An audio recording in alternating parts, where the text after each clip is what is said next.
Social media में enter हो चुका है। ठीक है। तो इस टाइम वो जो कन्वेंशनल पॉलिटिक्स थी उसको चेंज होना चाहिए। ये दोनों कंट्रीज के मफाद में, लेकिन ऐसा होता हुआ नजर नहीं आता और इसके बिहाइंड भी पॉलिटिक्स है।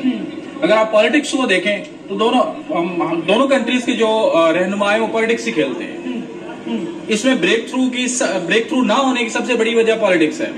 अगर ये दोनों एक दूसरे के करीब आते हैं, शहबाज शरीफ अगर इस टाइम मतलब मोदी के करीब जाते हैं तो वो स्लोगन जो है जो मोदी का यार वो पाकिस्तान का गद्दार, वो स्लोगन हो सकता है। तो इससे बचना नहीं है।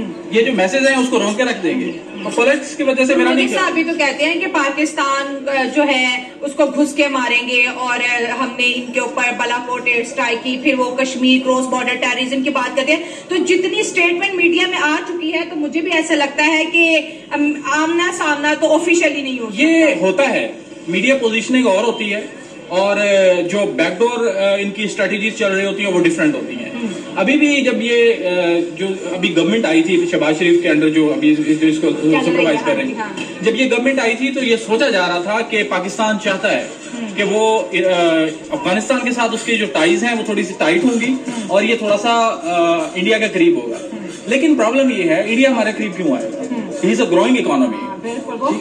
पाकिस्तान या कोई भी मुल्क पाकिस्तान हमारे लेवल का ही नहीं है। देखिए नहीं ऐसी बात नहीं होती। IR में ये होता है, इंटरनेशनल रिलेशन में ये होता है कि आपका इंटरेस्ट, यहाँ ना दोस्त यार कुछ भी नहीं होता।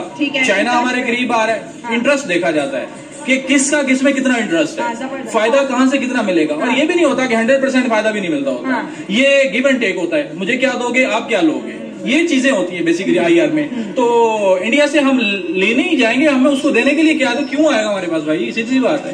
मतलब इंडिया को पता कि करीब आएगा तो लेने आएगा। लेकिन ऐसी बात भी नहीं है कि इंडिया हमारे बगैर रह भी नहीं सकता। जैसे कि कब से तो इग्नोर कर दिया, रह तो रहा है 10 सालों से अपनी फॉरेन पॉलिसी में से इंडिया को, पाकिस्तान को इंडिया ने माइनस किया। हमारी एक स्ट्रेटेजिक जो अहमियत है, we are the battle ground. अच्छा ठीक है। Right now. अच्छा। बट जब हम इस बैटल ग्राउंड में इस बैटल से निकल जाते हैं तो हम इस रीजन में मेन प्लेयर हैं। ठीक है। थ्रू CPEC हम कनेक्ट करते हैं चाइना को, हम कनेक्ट करते हैं सेंट्रल एशियंस को, थ्रू अफगानिस्तान हम कनेक्ट करते हैं टर्की को, हम कनेक्ट करते हैं ईरान को। लेकिन CPEC को भी खत्म करने के लिए इंडिया ने अपना भी तो एक कॉरिडोर लॉन्च कर लिया है ना, India middle east Europe economic और जो कि CPEC तो उसके आगे जो है ना जीरा बराबर है। आप जरा देखिएगा। बिल्कुल आपकी मैं बात मान सकता हूँ, लेकिन एक काम देखिएगा, अगर चाइना यही, क्योंकि उसकी चाइना के साथ टाइज अच्छी नहीं है, अच्छी नहीं है, लेकिन ट्रेड देखें $125 बिलियन की, और इंडिया जितने भी हथियार बना रहा है कह रहे हैं कि तो मैं चाइना के लिए बना रहा हूँ, लेकिन जंग भी नहीं हो रही। I wouldn't second you. मेरी बात सुनिएगा। चाइना ने ये एक चांस था, चाइना की टाइज पाकिस्तान के साथ बनना पाकिस्तान के हक में है। ठीक है। और चाइना के ताल्लुकात चाइना के अमेरिका के साथ ताल्लुकात अच्छे नहीं है, जबकि अमेरिका यूटिलाइज करता है इंडिया को अगेंस्ट चाइना। चाइना के ऊपर आंख रखने के लिए वो यूटिलाइज करता है, ऑब्वियसली करता है। और हम किसके अगेंस्ट है? हम इंडिया के अगेंस्ट। और हम किसके क्लोज है? चाइना के क्लोज है। तो यहाँ पे कभी भी अमेरिकन का भी इंटरेस्ट है इंडिया के अंदर, इस वजह से भी हम करीब कभी नहीं होंगे। नहीं, मेरा नहीं ख्याल कि कोई मुलाकात हो सकेगी। अच्छा। जो आपने बैकडोर डिप्लोमेसी की बात की है वो तो ऑलरेडी चल रही है मिलिट्री चैनल के थ्रू, और वो चलती रहती है, उसमें हर किस्म के टॉपिक्स भी डिस्कस हो जाते हैं। लेकिन जो ऑफिशियल मीटिंग है इसके अंदर ये मसला आएगा कि पाकिस्तान जो है वो कश्मीर का इशू डिस्कस किए बगैर कोई भी मीटिंग में रह नहीं सकता।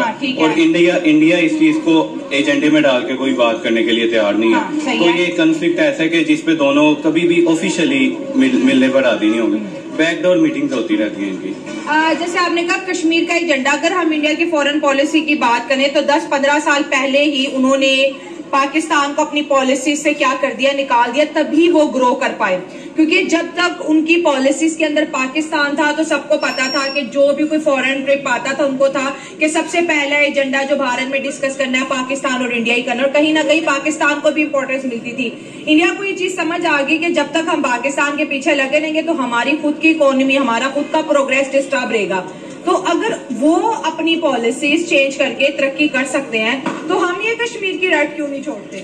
हम इसलिए नहीं छोड़ते कि इससे कश्मीर की जो पॉलिसी है इससे बहुत सी पसे पर्दा जो कुव्वतें हैं उनके मफादात जुड़े हुए हैं। अच्छा, जो कि नहीं चाहती कि कश्मीर खत्म हो जाए, क्योंकि जब तक कश्मीर का इशू जिंदा है तब तक Pakistan as a security state काम करती रहेगी। तो पाकिस्तान जब तक एज अ सिक्योरिटी स्टेट काम करेगी तो कुछ कुव्वतें हैं उनको इसमें से बहुत फायदा होगा। और